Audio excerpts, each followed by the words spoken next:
Êtes-vous présentement stressé en attente d'un diagnostic possible de fibromyalgie ou de douleur chronique? Si c'est le cas, cette capsule-là va être vraiment pertinente pour vous puisque je vais vous partager des techniques pour rester calme en attente d'un diagnostic comme ça, gérer son stress et surtout ne pas paniquer, bien vivre cette période-là d'attente.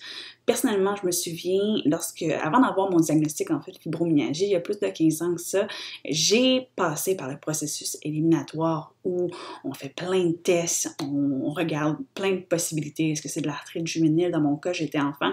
Est-ce que c'est des maladies de dystrophie musculaire? Est-ce que c'est plein de choses comme ça? Et cette période d'attente où on passe plein de tests, ça crée de l'anxiété, ça crée du stress, hein?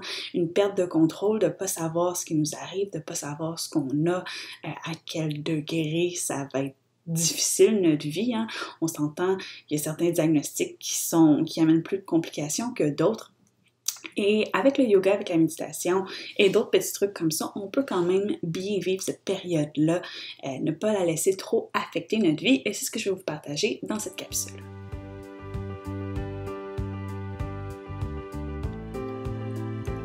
Si c'est la première fois que vous tombez sur l'une de mes vidéos, je m'appelle Jessica Roy, je suis la fondatrice du yogafibromyalgie.com et je vous invite à vous abonner à ma chaîne en fait pour ne manquer aucune de mes capsules. Je partage du yoga, de la méditation puis plein de trucs pratiques pour vivre avec les douleurs chroniques et la fibromyalgie. J'ai 5 grands conseils pour vous. Et le premier, ça va être le plus difficile, c'est celui de résister à l'envie de googler, de faire des recherches et d'aller sur les forums où les gens qui ont des maladies chroniques, celles que vous pensez peut-être avoir, partagent leur vécu. Et il y a plusieurs raisons pour ça. Premièrement, on le sait tous, si on rentre un certain symptôme, n'importe lequel, dans Google, les diagnostics qui vont nous être proposés, en fait, vont varier du simple rhume au cancer phase terminale. Dans le cas où on a des symptômes qui sont plus inquiétants, disons, vous avez des douleurs chroniques partout, des maux de tête, des choses comme ça, les chances que les diagnostics qui vous soient proposés soient intenses, plus graves, sont très hautes. Et ça, ce que ça va faire en fait, c'est que ça va juste vous causer énormément d'anxiété, de stress. Et Google n'est pas un médecin. Ça se peut tout simplement que ce que vous ayez est beaucoup moins grave et que votre manifestation de symptômes soit juste différente. Donc, d'aller essayer de s'auto-diagnostiquer, de googler nos symptômes, ça ne va absolument rien vous apporter de positif et en fait, il va juste avoir des côtés négatifs. Donc, peut-être que vous êtes très zen. Ce que je doute, si vous êtes en train de m'écouter, cette vidéo-là vous a interpellé, c'est que vous avez sûrement du stress. Certaines personnes sont très zen, sont capables d'aller chercher ces informations-là, de lire les symptômes, de lire comment les gens vivent avec certaines maladies sans ressentir beaucoup de stress, sans sentir leur anxiété qui augmente. Mais pour la plupart des gens, ça va être des recherches qui vont être très anxiogènes et surtout qui vont ne pas être pertinentes. Donc, au lieu d'aller apprendre sur 20 000 maladies et de voir comment les gens vivent avec ça, on va attendre d'avoir le vrai diagnostic, on va attendre d'avoir les informations de notre médecin, d'avoir des confirmations de professionnels de la santé, avant de se faire plein d'idées, de se faire des scénarios, de se projeter dans la vie selon les témoignages qu'on a lus, par exemple. Pour vous donner un exemple de la fibromyalgie, il y a des gens qui ont reçu des diagnostics de fibromyalgie et qui, comme moi, vivent très bien. J'ai plus de douleurs chroniques, je vis ma vie, je viens d'avoir un enfant, j'ai récupéré super rapidement, je travaille, j'ai une compagnie, je fais plein de sports, etc. Malgré un diagnostic de fibromyalgie. Ça a été difficile pendant longtemps, mais aujourd'hui, je vais bien. Et il y a d'autres personnes qui ont un diagnostic de fibromyalgie et qui sont en chaise roulante. Et pour plein de raisons. Dans tous les cas, si vous allez sur Internet, vous allez sur les forums, vous risquez davantage de tomber sur les gens qui partagent leur histoire, qui sont en chaise roulante, que des gens qui, comme moi, qui partagent leur histoire positive. En général, les gens qui partagent des histoires positives vont pas aller le crier sur tous les toits, ils vivent leur vie. Donc ça, vous allez avoir une balance en fait de gens qui sont beaucoup plus négatifs que positifs et ça aussi, ça va vous augmenter votre niveau d'anxiété, votre niveau de stress avant même d'avoir un diagnostic. Donc on s'en fait beaucoup pour une maladie et un quotidien qui sera probablement pas notre réalité puisqu'on ne sait même pas encore ce qu'on a, qu'on est en train d'étudier plein de possibilités. Deuxième chose qui est importante, c'est d'essayer le plus possible de ne pas ruminer. Donc, au quotidien, surtout lorsqu'on est en attente comme ça, c'est un événement, c'est une décision, c'est en fait on attend quelque chose qui va vraiment possiblement influencer notre vie et c'est vraiment facile de tomber dans un état de rumination. Donc on pense constamment à ce possible diagnostic-là, on est constamment en train d'y penser, en train d'évaluer des possibilités, en train de peut-être googler, quoique je vous invite fortement maintenant à arrêter un coup vous avez entendu ce que je viens de dire il y a quelques minutes. Et ça, en fait, ce que ça fait, c'est lorsqu'on est toujours en train de penser à un événement qui nous cause du stress, on est en train de créer du stress dans notre corps. Donc, pour notre cerveau, la possibilité d'avoir un diagnostic d'arthrite, par exemple, lorsqu'on pense et qu'on s'imagine avoir l'arthrite, le corps ne sait pas que c'est une hypothèse, que c'est juste une possibilité. On va réagir comme si c'était déjà fait. Et là, on va se mettre à avoir le cœur qui se débat plus vite, peut-être des sueurs, peut-être sentir la boule dans notre gorge, sentir qu'on est tendu. Alors qu'il y a peut-être rien, il y a peut-être quelque chose qui va être totalement gérable, et qui nous fait beaucoup moins peur. Donc, ce qu'on peut faire, c'est essayer de s'empêcher de ruminer, de s'attraper lorsqu'on est en train de ruminer, de tourner ça dans notre tête. J'ai quelques petits trucs pour vous pour ça. La première affaire, c'est que ça va être difficile d'arrêter complètement de ruminer. Veux pas, c'est pas comme si c'était rien, on attend un diagnostic, vous avez des symptômes, vous avez des douleurs en ce moment, c'est difficile de ne pas penser à ça. Donc, ce que je vous conseille de faire, c'est de vous définir une période dans votre horaire. Donc, disons, vous vous dites, j'ai le droit de ruminer, j'ai le droit de penser à mon diagnostic, puis de me laisser avoir de l'anxiété, puis de me faire des hypothèses entre, disons, 1 heure et 2 heures de l'après-midi. Donc, on se laisse vraiment un moment, parce que c'est un besoin quand même d'aller inventer des scénarios, puis de se faire des hypothèses, puis de laisser ce stress-là sortir, mais on ne veut pas que ce soit toute la journée. Donc, quand ça arrive et que ce n'est pas dans votre période définie, disons que je suis en train de faire à souper ou je suis avec une amie au centre d'achat ou je suis en train d'écouter un film et qu'il y a une pensée qui me vient en tête en disant « Ah, je me demande si j'ai eu mes résultats de laboratoire, c'est comme je vais avoir des nouvelles. » On s'attrape puis on se dit « Non, on pense à ça le lendemain. » Je vais y repenser, je me fais une note mentale, mais je vais me questionner là-dessus demain entre 1 heure et 2 heures, ou peu importe la période que vous êtes définie. Et ça va vraiment vous permettre d'avoir un break mental, d'avoir une pause mentale, d'être toujours en train de retourner ça, puis vous sentir stressé. Ça va vous permettre de mettre ça dans un compartiment horaire défini où on se permet de stresser, on se permet d'y penser, mais le reste de votre journée va être beaucoup moins affecté. Bien entendu, c'est le genre de truc que plus vous pratiquez, plus vous allez devenir efficace. Donc au début, peut-être que vous allez vous dire non, c'est pas le moment de penser à X, c'est pas le moment de penser à Y, je vais y penser tantôt à 1 heure.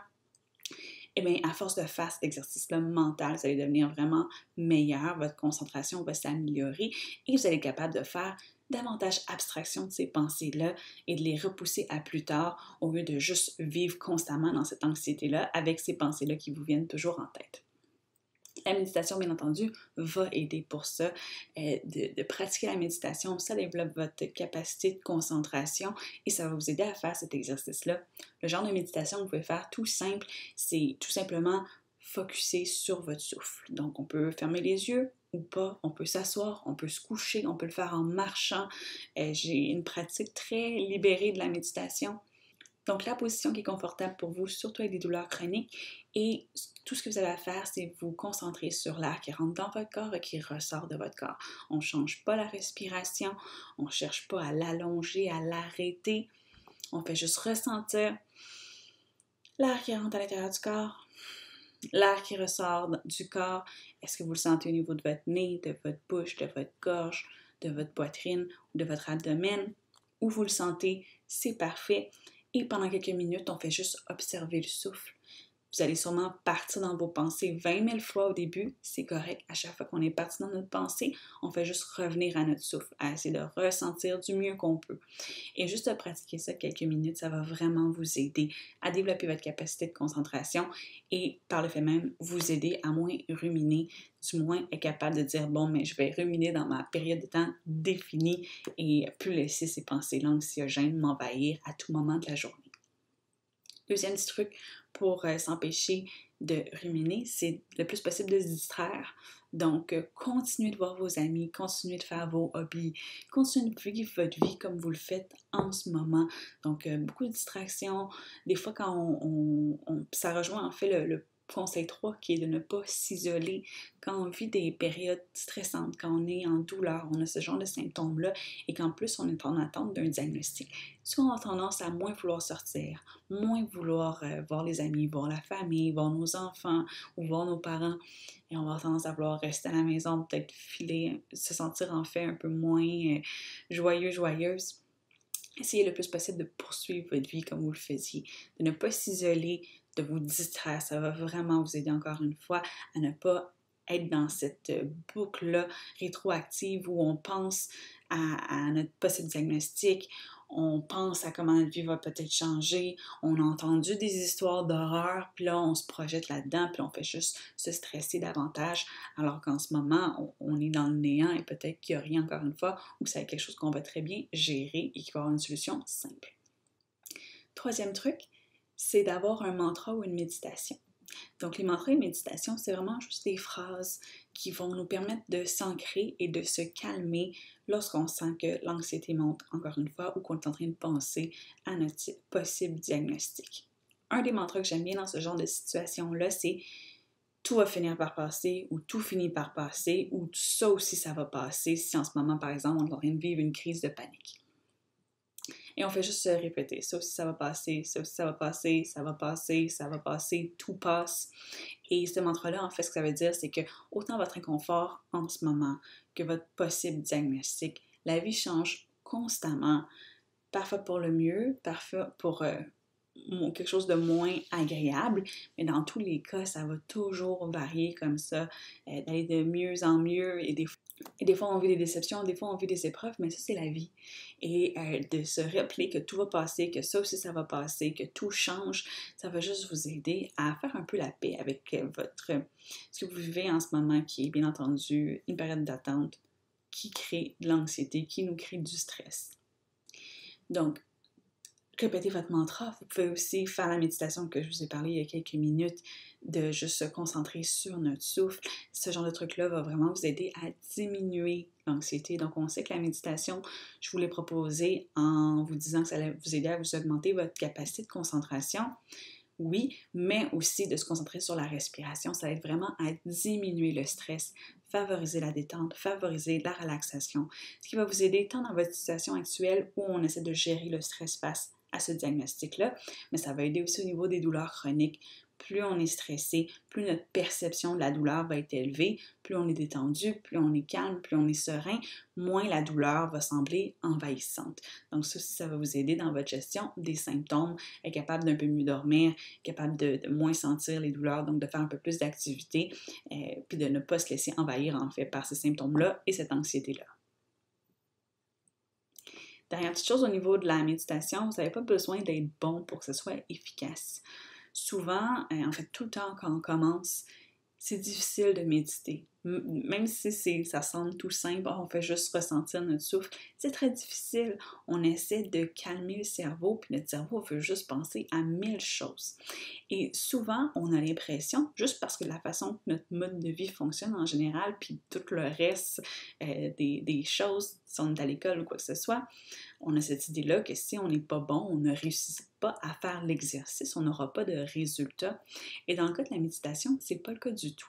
Donc, même si vous êtes pourri, vous êtes absolument nul, vous essayez de vous concentrer sur votre respiration, puis à toutes les 2 secondes, vous êtes en train de penser à autre chose, c'est pas grave, ça va quand même fonctionner. Parce que l'aspect magique de la méditation là, qui vous aide à vous calmer, qui vous aide à vous développer votre concentration, c'est pas le fait de rester connecté à la respiration. C'est à toutes les fois où vous partez dans votre pensée et que vous faites l'effort volontaire de dire non, je vais ramener mon attention à ma respiration. À chaque fois que vous ramenez votre attention à la respiration, c'est cette action-là, en fait, qui est efficace. Donc, au début, on peut penser qu'on n'est pas bon en méditation, mais c'est pas le cas. En fait, ça va juste être plus efficace puisqu'on est encore plus de faire un effort de concentration, tester notre volonté pour revenir à la respiration. Et bien entendu, plus vous pratiquez, plus vous allez être bon en méditation. Mais encore une fois, il n'y a pas de être bon ou pas bon, c'est vraiment l'action d'essayer de méditer du mieux qu'on peut qui vont vous donner les effets positifs de la méditation. Vous n'aurez pas plus d'effets concrètement là, dans quelques mois quand vous allez être meilleur qu'en ce moment d'essayer. Là. Bien entendu, oui, si on devient très très bon en méditation, les moines qui méditent pendant des heures et des heures, mais réalistiquement, vous et moi n'allons pas atteindre ce niveau-là pour ce qu'on cherche comme bienfait, de juste calmer un petit peu, de diminuer notre stress, d'être capable d'augmenter notre concentration, juste d'essayer, vous allez déjà avoir les résultats que vous cherchez en méditant doucement comme ça, en se mettant pas de pression, puis en ne cherchant pas à être bon et bonne en méditation. Quatrième truc, bouger le plus possible, essayez de faire d'exercice le plus possible. Et je le sais que lorsqu'on a des douleurs chroniques, ça peut en fait pas nous tenter du tout, hein, d'aller marcher dehors, d'aller faire de l'aquaforme, d'aller faire du yoga, du pilates. C'est pas ce qui est le plus attrayant quand on a mal, quand on sait pas ce qu'on a. Par contre, plus vous bougez, ça va faire plusieurs effets bénéfiques. Premièrement, souvent quand on a mal et qu'on ne sait pas pourquoi, une des réactions qu'on va avoir, c'est de cesser de bouger doucement, inconsciemment. Et de cesser de bouger, en fait, ça va amener encore plus de douleurs. Donc, si on arrête de bouger, la sédentarité, en fait, crée des douleurs au niveau de la posture, peut créer des tensions musculaires, des déséquilibres musculaires, les muscles vont devenir moins flexibles, moins forts, et ça va vous causer encore plus de douleurs.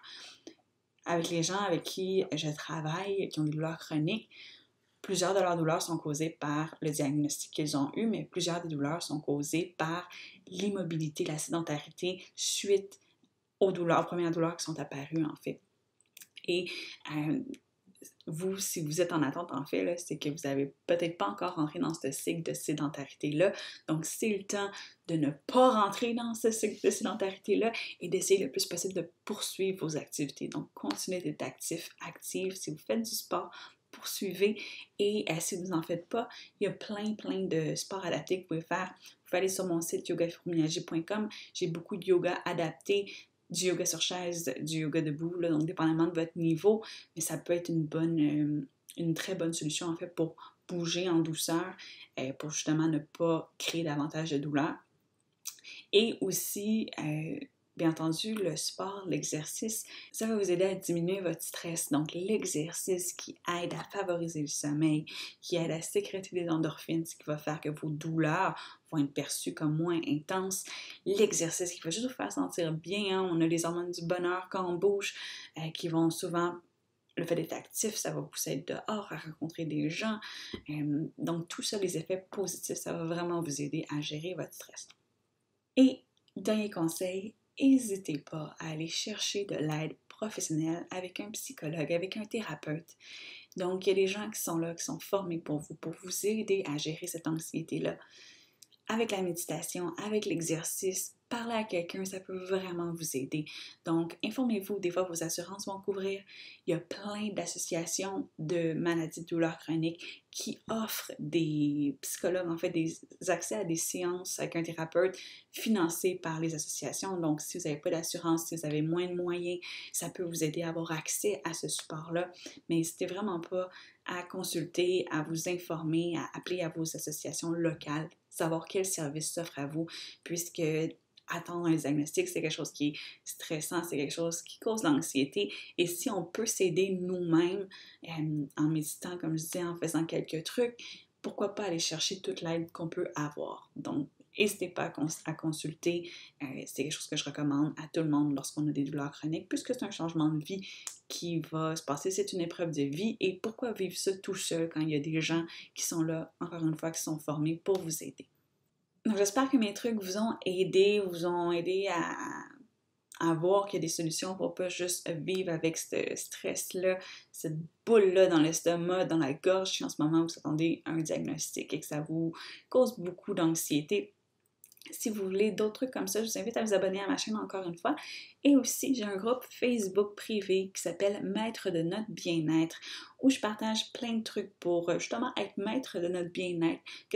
Comment est-ce qu'on peut reprendre le contrôle sur notre corps, sur nos symptômes, puis vraiment devenir l'agent de notre bien-être.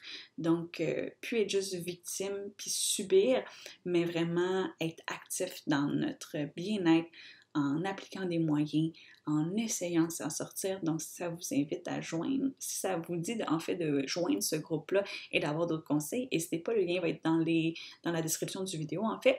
Et je vous invite à partager en commentaire, est-ce que vous aussi vous êtes en attente d'un diagnostic, comment est-ce que vous vivez ça? Et si vous avez vécu et si vous avez vécu beaucoup d'anxiété lorsque vous avez attendu votre diagnostic et que vous avez d'autres techniques, d'autres moyens qui vous ont aidé à gérer votre stress, n'hésitez pas à les partager en commentaire, comme ça va pouvoir aider le plus de gens possible à mieux vivre cette période-là d'attente.